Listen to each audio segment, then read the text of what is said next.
What's up guys, Metskewer and welcome sa panibagong video. So mag-unbox na naman tayo ng panibagong shoe mga lods. Isa to sa mga top tier na hoop shoes this 2026. Ito nga pala yung Wade All City 14s mga lods. Grabe, napaka-solid talaga nito. Napakalinis ng colorway. D-low colorway pala to mga lods. Ayan, napaka-solid yan. So detailed look tayo, tara let's go. So ito pala yung box niya mga lods. Maganda rin yung box niya. Ayan, ito yung details niya mga lods. May Wade logo dyan. Ayan, ito may size tag niya. And may logo dito. So rekta na tayo sa shoes mga lods. Kung order ka dyan mga lods, ilalagay ko lang link dyan sa description box below sa comment section. Ayan, ganito yung makukuha mo lods kung order ka dyan sa link na ilalagay ko. So ayun, ito na nga siya mga lods. Solid ang colorway nito. And minimal lang yung color niya, gray, white. So dito na tayo sa toe box area. Leather material yan mga lods. Iba-iba yung materials na ginagamit every colorway mga lods. And may mid-foot strap siya. May D-low logo dyan. And maganda rin yung support nito mga lods.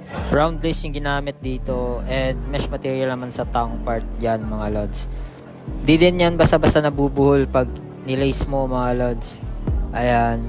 So dito naman sa tongue, makapal din yan mga lods. Saktong-sakto lang. May logo dyan na Chinese. And signature embroidered dyan mga lods. Grabe. Sobrang details nito. May TPU lateral support mga lods. And may Wade logo dyan. And meron pa siyang support dito mga lods. So, ayan, nakatahi yan.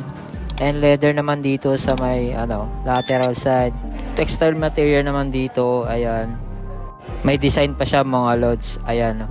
And dito naman tayo sa back heel. Meron siyang pull tab mga lods. Ayan. May triangle lang design dito. And full length boom cushion yan mga lods. May leather pa siyang nakalagay dyan. May Li-Ning logo. And may design pa siya dito sa medial side mga lods. Ayan, may naka-stitch din dyan. Make your own way, nakasulat dyan. And sa cushion, full length boom cushion to mga lods. Super boom cushion, napakalambot dyan. Super bouncy feel. Ayan, meron pa siyang inner lining dito.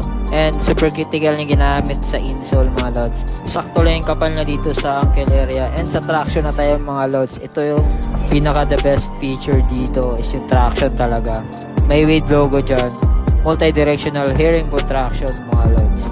Grabe, sobrang squeaky nito sa court. Sobrang kapit. Audio yung squeak.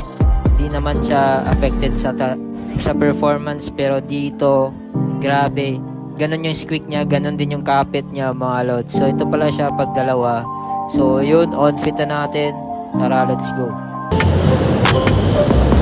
Good looking shoe.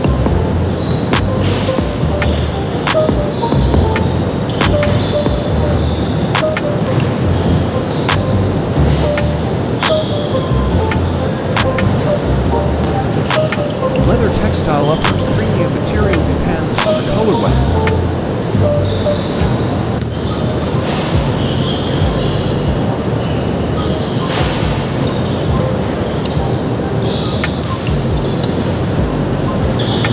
Fits true to size, white foot friendly.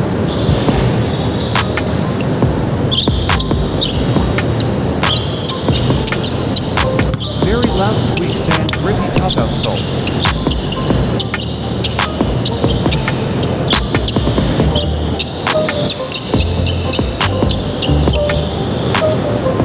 Without trigger for lateral movements.